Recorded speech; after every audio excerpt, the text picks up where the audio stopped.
Hi friends, இன்றைக்கி நம்ம வீட்டு சமையலில் என்ன சமையல்னு பார்க்கலாம் வாங்க. ஃபஸ்ட்டு நல்லா சூடான இட்லிக்கு தொட்டுக்கிறதுக்கு நல்லா சூப்பரான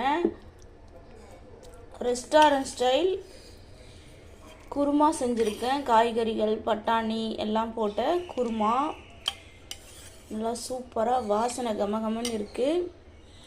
சாப்பிட்றதுக்கும் சுவையாக இருக்கும். அதுக்கு அடுத்தது சட்னி, ஒடச்சக்கடலை சட்னி பண்ணியிருக்கேன். பொட்டுக்கடலைன்னு சொல்லுவோம் இல்லையா, அந்த சட்னி.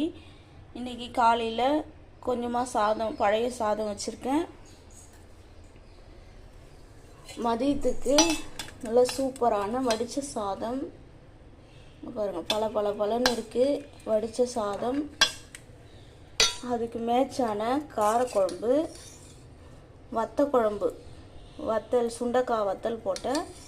சுண்டைக்காய் வத்தல் போட்ட காரக்குழம்பு வச்சுருக்கேன். வத்தக்குழம்பு, கொஞ்சமாக மோர் கலக்கி வச்சுருக்கேன்.